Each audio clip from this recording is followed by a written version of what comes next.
نحمده ونصلي على رسوله الكريم. أعوذ بالله من الشيطان الرجيم. بسم الله الرحمن الرحيم. ظهر الفساد في البر والبحر بما كسبت أيدي الناس ليذيقهم بعد الذي عملوا لعلهم يرجعون. صدق اللہ العظیم. معزز و محترم دوستوں، ساتھیوں اور عزیزوں اور سامعین و ناظرین کرام، امید کرتا ہوں آپ لوگ خیریت سے ہوں گے. اللہ تعالیٰ سب کو خیریت و عافیت کے ساتھ رکھے. آج آپ کے سامنے قحط سالی اور عذاب الہی کے وجوہات و اسباب قرآن و حدیث کی روشنی میں بیان کرنے کی جسارت کر رہا ہوں. میں نے آپ کے سامنے قرآن مجید فرقان حمید کی آیت کریمہ تلاوت فرمائی ہے. اللہ تعالیٰ سورۃ الروم آیت نمبر 41 میں فرماتے ہیں: ظہر الفساد فی البر والبحر بما کسبت ایدی الناس لیذیقہم بعد الذی عملوا لعلہم یرجعون. خشکی اور تری میں لوگوں کے برے اعمال کی وجہ سے فساد پھیل گیا تاکہ اللہ تعالیٰ لوگوں کو بعض برے اعمال کی سزا انہیں دنیا میں چکھا دے، شاید کہ لوگ برے اعمال سے باز آ جائیں. اللہ تعالیٰ دوسری جگہ فرماتے ہیں سورۃ الشعراء کے اندر: وَمَا أَصَابَكُم مِّن مُّصِيبَةٍ فَبِمَا كَسَبَتْ أَيْدِيكُمْ وَيَعْفُو عَن كَثِيرٍ. اور لوگوں، تم پر جو مصیبت آتی ہے تمہارے ہی ہاتھوں نے جو کیا اس کی سزا میں، اور بہت سے قصور معاف کر دیتے ہیں. ان دونوں آیات میں اللہ تعالیٰ نے بنی نوع انسان کو یہ بات سمجھا دی: دنیا میں خشک سالی، قحط، سیلاب، زلزلے، طوفان، اندرونی و بیرونی جھگڑے اور فسادات یا معاشی و اقتصادی و اخلاقی بدحالی کی کوئی بھی شکل ہو، یہ سب انسان کے اپنے اعمال ہی کا نتیجہ ہے. اور یہ ساری مصیبتیں اور آزمائش انسان پر اس لیے آتی ہے کہ انسان ان سے عبرت حاصل کرے اور انہیں اپنی اصلاح کا ذریعہ بناتے ہوئے اپنے حالات میں تغیر پیدا کرے. آج اگر ہم اپنے حالات پر نظر ڈالیں اور اپنی انفرادی اور اجتماعی زندگی کا جائزہ لیں تو حقیقت یہ ہے کہ ایسی کوئی برائی نہیں جسے ہم نے من حیث القوم سینے سے نہ لگایا ہو. شرک و بدعات، توہمات اور خرافات، بے حیائی، فحاشی اور عریانی، ذخیرہ اندوزی اور سود خوری، بددانتی اور کرپشن، لوٹ خسوٹ اور قتل و غارت گری کے گٹا ٹوپ اندھیروں میں ہم گم ہو چکے ہیں. سود، جسے قرآن نے اللہ اور اس کے رسول کے خلاف جنگ قرار دیا ہے، اسے عام آدمی سے لے کر حکومت تک کوئی بھی چھوڑنے کو آمادہ نہیں ہے. لیکن اس کے باوجود بھی ہمارے دعوے ہیں ہمیں خوشحال اور ترقی اور خوشحالی اور ترقی اسی راستے پر چلنے سے ہی ملے گی. چنانچہ صورتحال یہ ہے کہ اللہ اور اس کے رسول کی نافرمانی میں جیسے جیسے ہمارے قدم بڑھ رہے ہیں، بدتر سے بدترین نتائج ہمارے سامنے آ رہے ہیں. ہم بغیر سوچے سمجھے مغربی اقوام کی طرز زندگی اپنانے کے چکر میں دھکے کھا رہے ہیں. یہی وجہ ہے کہ آج وطن عزیز مسلسل بارش، خشک سالی، زلزلے اور سیلاب وغیرہ کی لپٹ میں ہیں. زمین ویران اور بستیاں غیر آباد ہو چکی ہیں، زمینیں جل چکی ہیں، بارشیں نہیں ہو رہی ہے. اللہ کا عذاب آ رہا ہے. اللہ کے عذاب میں اللہ کا عذاب مختلف نوعیت کا ہوتا ہے کہ اللہ تعالیٰ نے اس آیت میں فرمایا: فَكُلًّا أَخَذْنَا بِذَنبِهِ فَمِنْهُمْ مَنْ أَرْسَلْنَا عَلَيْهِ حَاسِبًا وَمِنْهُمْ مَنْ أَخَذَتْهُ الصَّيْحَةُ وَمِنْهُمْ مَنْ خَسَفْنَا بِهِ الْأَرْضَ وَمِنْهُمْ مَنْ أَغْرَقْنَا وَمَا كَانَ اللَّهُ لِيَظْلِمَهُمْ وَلَكِنْ كَانُوا أَنفُسَهُمْ يَظْلِمُونَ.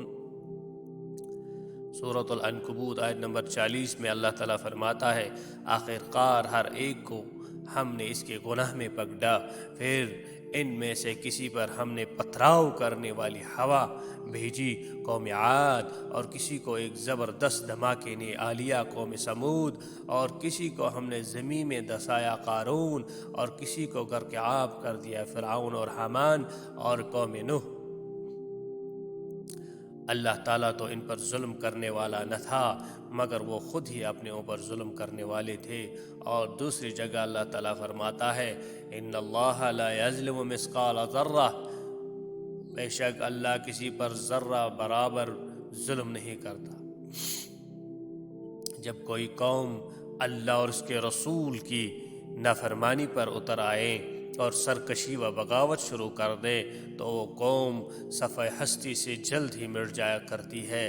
وَكَأَيٍّ مِّن قَرْيَةٍ عَتَتْ عَنْ أَمْرِ رَبِّهَا وَرُسُلِهِ فَحَاسَبْنَاهَا حِسَابًا شَدِيدًا وَعَذَّبْنَاهَا عَذَابًا نُقْرًا فذاقت وبال أمرها وكان عاقبة أمرها خسرا أعد الله لهم عذابا شديدا فاتقوا الله يا أولي الألباب۔ اور کتنی بستیاں ایسی گزر چکی ہے جنہوں نے اپنے رب اور اس کے رسول کی نافرمانی کی، اور ہم نے سختی سے ان کا حساب لیا اور بڑے عذاب، بیماری، قحط وغیرہ میں پھنسا دیا۔ بالآخر انہوں نے اپنے برے اعمال کا وبال چکھ لیا، اور ان کے برے کاموں کا نتیجہ یہ ہوا کہ وہ ملیا میٹ ہو گئے۔ اللہ تعالیٰ نے ان کے لیے سخت ترین عذاب تیار کر رکھا ہے۔ بے عقل والو، اللہ تعالیٰ سے ڈر جاؤ۔ ناپ تول میں کمی پیشی اور زکوٰۃ ادا نہ کرنا۔ جو قوم اللہ تعالیٰ کو چھوڑ کر غیروں کو پوجنے لگے اور ناپ تول میں کمی پیشی شروع کر دے تو ایسی قوم بھی بہت جلد صفحہ ہستی سے مٹ جایا کرتی ہے۔ حضرت شعیب علیہ السلام اور ان کی قوم کا قصہ بڑی تفصیل سے بیان کیا ہے۔ وہ اپنی قوم کو خدائے واحد کا پرستار بننے کی دعوت دیتے رہے اور ناپ تول میں کمی پیشی سے منع کرتے رہے۔ وَيْلٌ لِّلْمُطَفِّفِينَ الَّذِينَ إِذَا اكْتَالُوا عَلَى النَّاسِ يَسْتَوْفُونَ وَإِذَا قَالُوهُمْ أَوْ وَّزَنُوهُمْ يُخْسِرُونَ۔ بڑی خرابی ہے ناپ تول میں کمی کرنے والوں کے لیے۔ جب لوگوں سے ناپ لیتے ہیں تو پورا لیتے ہیں، اور جب ناپ یا تول کر دیتے ہیں تو کم دیتے ہیں۔ جب معاشرے میں لوگ اپنے مال دولت سے صدقہ، خیرات، عشر اور زکوٰۃ دینے سے پہلو تہی کرنے لگے تو اللہ تعالیٰ ان کی پیداوار کو ختم کر کے قحط میں مبتلا کر دیتے ہیں۔ سورۃ القلم میں اللہ تعالیٰ نے ان باغ والوں کا قصہ بیان کرتے ہوئے فرمایا إِنَّا بَلَوْنَاهُمْ كَمَا بَلَوْنَا أَصْحَابَ الْجَنَّةِ إِذْ أَقْسَمُوا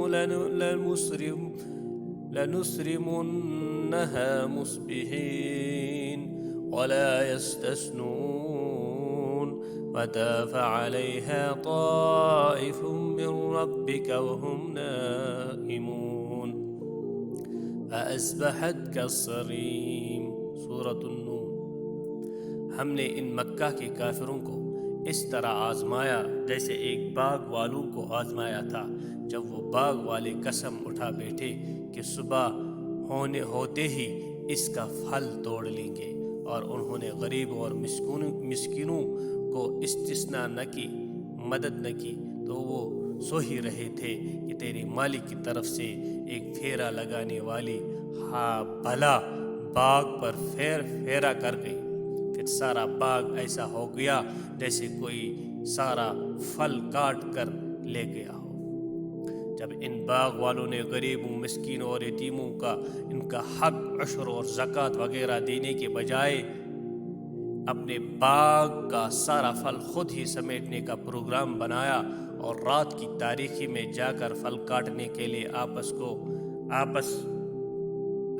آپس میں صلاح مشورہ کرنے لگے تو اللہ تعالیٰ نے آسمان سے آگ بھیج کر ان ان کے سارے باغ کو تباہ و برباد کر دیا۔ حضرت بریدہ رضی اللہ تعالی عنہ سے مروی ہے، حضرت رسول اکرم صلی اللہ علیہ وسلم نے فرمایا، ما نکس قوم العہد الا كان القتل بينهم ولا ظهرت الفاحشة في قوم إلا سلطه الله عليهم الموت ولا منع قوم الزكاة إلا حبس عنهم الفطرة۔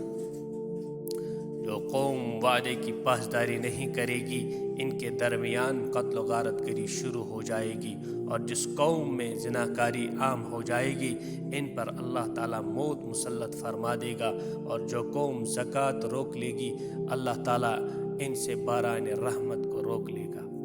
حضرت عبداللہ بن عمر سے مروی ہے، رسول معظم صلی اللہ علیہ وسلم نے فرمایا، جو قوم نافع تول میں کمی بیشی کرتی ہے اس قوم کو قحط سالی کی سخت مصیبتوں میں گرفتار کر لیا جاتا ہے۔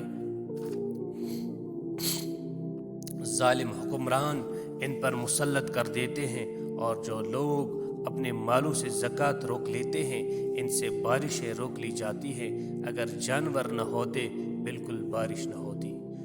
زکوٰۃ ادا نہ کرنا، سیدنا ابو بکر صدیق رضی اللہ تعالی عنہ نے زکوٰۃ نہ دینے والوں کے خلاف اعلان جہاد کرتے ہوئے ارشاد فرمایا تھا، جو شخص نماز اور زکوٰۃ میں فرق کرے گا میں اس کے خلاف جنگ کروں گا۔